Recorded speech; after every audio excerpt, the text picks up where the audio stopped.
Um outro caso que eu vou trazer também, que me chamou muito a atenção,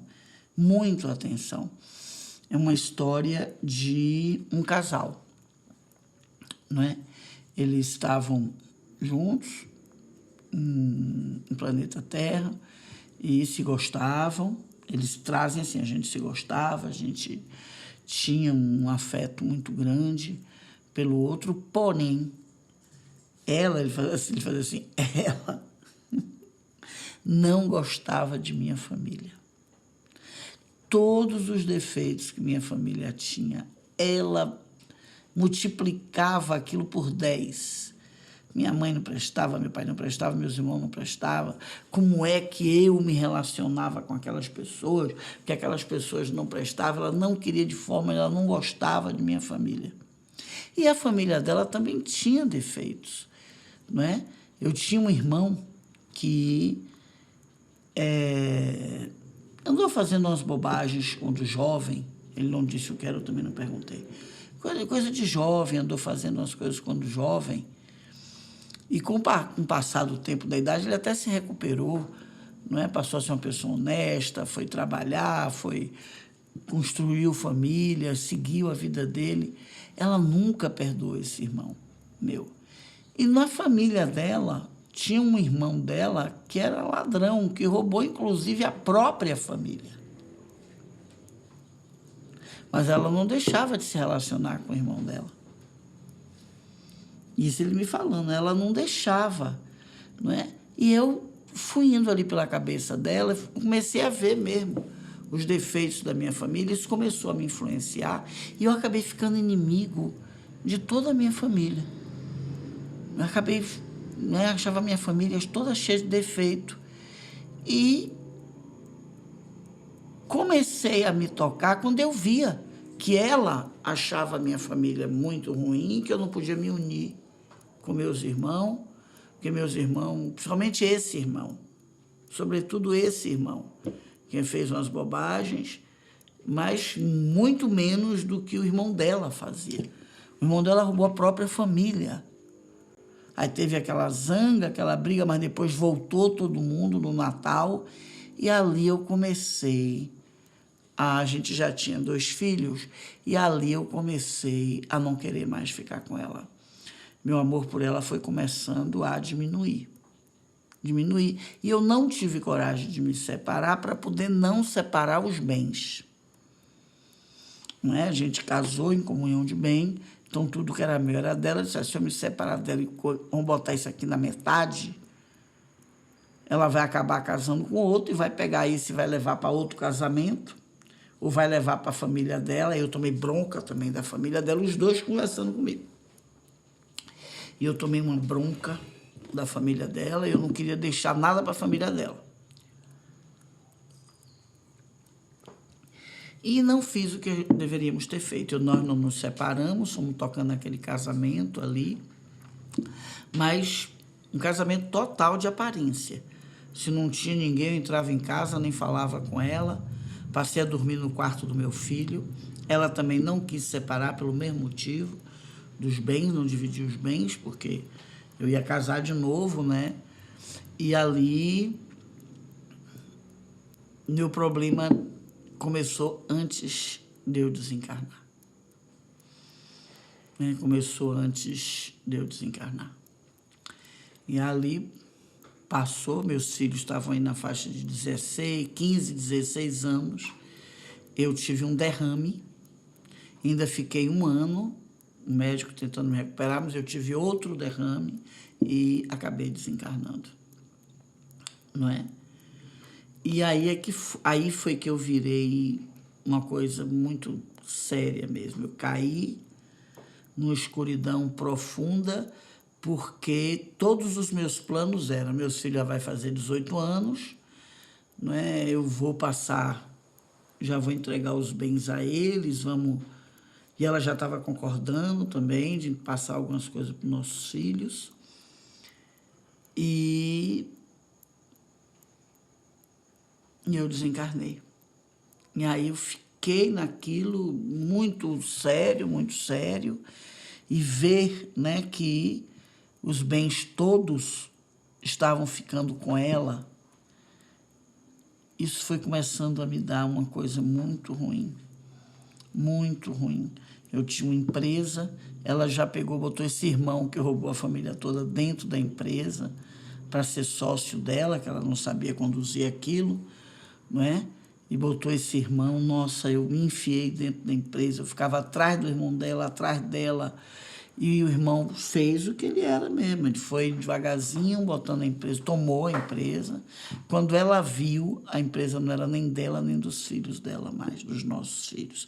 E aí foi que eu virei uma coisa muito ruim mesmo, muito ruim, muito ruim. O que eu podia fazer para jogar energia negativa, eu aprendi no umbral, com espíritos materializados, não é? Esses espíritos que vão em determinados tipos de rituais, que eles bebem cachaça, que eles bebem sangue de bicho, em determinados rituais.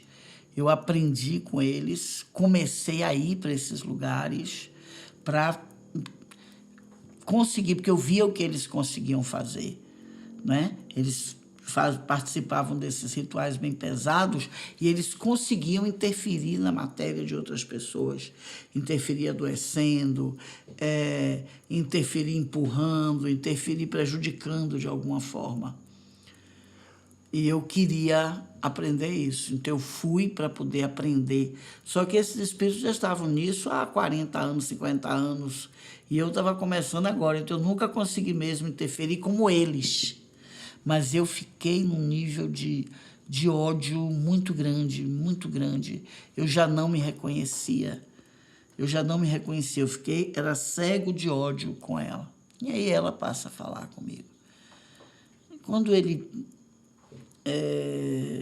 realmente eu fiz isso, eu tinha problemas com a família dele não queria o casamento comigo, eu fiz de tudo realmente para afastar, e a forma que eu achei foi fazendo ele enxergar a família dele pior do que a família realmente era, pior do que o irmão dele realmente era, não é? Eu afastei. E quando ele viu eu ter o contato que eu tinha com minha família, aí foi realmente a hora que ele começou a ser uma pessoa diferente. Ele foi mudando comigo dentro de casa, ele foi mudando, ele saiu do nosso quarto, não é? Ele tinha a vida dele, eu desconfiava que ele tinha outras mulheres, eu nunca tive ninguém. E ele falava assim, tive sim, tive namorada, tive tudo. Eu nunca tive ninguém, porque eu não aceitava de forma nenhuma ser uma mulher desquitada, separada, não. Eu não aceitava também, tinha uma coisa de não querer que outras ficassem com os bens que ele tinha, não é? Ele recebeu a herança da família dele, ele cresceu a empresa que ele tinha uma empresa de barcos, e depois entrou também no têxtil, não é? Então ele gerou uma empresa com duas empresas, assim, que eram uma, mas com coisas diferentes. Depois ele entrou também com coisa de restaurante. E eu não queria de jeito nenhum deixar de ser a primeira-dama disso tudo. Não é por isso que eu também não me separei dele. Aí ele teve o primeiro derrame, teve o segundo, e no segundo ele desencarnou, e foi aí que caiu minha ficha, né? Eu digo, e agora? Eu não tenho ninguém para procurar. Eu sempre afastei a família dele, e depois que ele morreu, eu afastei mais ainda. Meus filhos quase não tinham contato com os avós, né? Quase não tinham contato. E esse irmão, ele já tinha, ele passou a perna em meu pai. Mas eu não tinha outra pessoa para chamar, né? Os irmãos dele não quiseram, porque eu nem não tinha contato, não tinha clima para isso.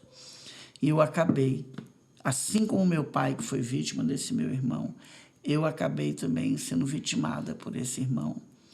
E quando meus filhos completaram ali 25 anos, a gente já estava morando num apartamento de 2 quartos, né? Ele deixou a gente num apartamento maravilhoso, no apartamento 2 quartos, a gente recebendo uma mesada, que eu tinha que brigar com meu irmão para essa mesada sair. E ele me mostrava os documentos que eu assinei sem saber. Ele me mostrava, Lu, esses documentos. Dizia, eu lhe dou porque eu quero, eu lhe dou porque eu tenho consciência. Não é? Quem troca tudo isso aqui sou eu, você não faz nada aqui dentro, seus filhos não fazem nada aqui dentro, as empresas é de quem trabalha, eu vou lhe dar essa mesada.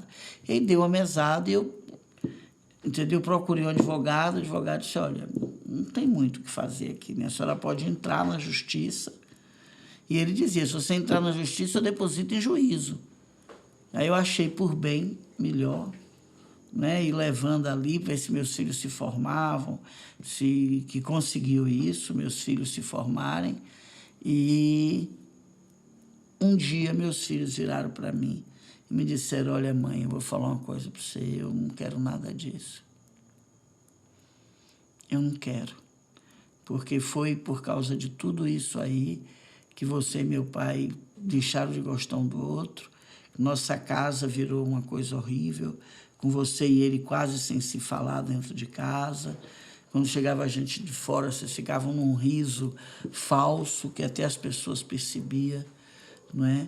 Isso aí é uma maldição. Ela falou, no dia que meus filhos chamou isso de maldição, foi que caiu realmente a minha ficha. De tudo o que eu dei o primeiro motivo para ela, fui eu que começo mesmo essas coisas. E agora a gente está aqui fazendo esse trabalho, né? Ele ainda não conseguiu me perdoar, está se trabalhando para isso. Ele fez, eu consigo, mas agora já não ter ódio. Estou conseguindo ver meu lado também, que eu poderia ter me separado, ter ficado com a metade, não é? E hoje está claro que a metade dela realmente ela ia gastar com o irmão ia roubar, pelo menos eu tinha guardado a metade para os meus filhos. E quando eu soube também que meus filhos achou que tudo isso foi uma maldição, eu fiquei perguntando o que é que eu fiz da minha encarnação. Então, tudo isso também está me ajudando a perdoá-la, não é? Mas eu também preciso me perdoar e não consigo me perdoar. Eu não consigo. De ver tanta coisa que eu criei, não é? E meus filhos terem ficado, hoje eles estão bem velhinhos em planeta Terra, não conseguiram fazer dinheiro, ficaram pessoas sem ambição, não quiseram ter patrimônio, não quiseram ter patrimônio, todos dois. Ele foi ser bancário, não é? E ela foi ser funcionária pública, ela passou no concurso, não quiseram de jeito nenhum, tomaram pavor a isso, por causa e eu vejo eles lá agora, estão em idade, não tem uma boa assistência médica. Eu vendo tudo o que eu comecei junto com meu pai aos 14 anos, né? Já não me casei muito jovem. Quando eu me casei já foi com 40 anos, quando eu tive os filhos já foi com 45. Quando eu saí de Preta Terra eu estava com 60. Então tudo que eu fiz dos 14 aos 60 anos, ali pensando em meus filhos, a ponto de viver mal como uma pessoa, para se ter um patrimônio e ver que meus filhos não queriam nada disso. E ver o que eles estão passando hoje, porque ainda fica em mim que se não fosse esse enredo, talvez eles estivessem um pouco melhor, eles procurassem ganhar um pouco melhor. É como se os dois não casaram, não morando numa casa, não é? Quer dizer, eles não conseguiram mesmo viver. Aí o mentor entrou e disse, não, tem as questões deles também. Né? Tem a questão deles também. Quando eles chegarem aqui, vocês dois vão ver, eles vão se trabalhar e vai vir também o porquê das escolhas deles, né? É isso.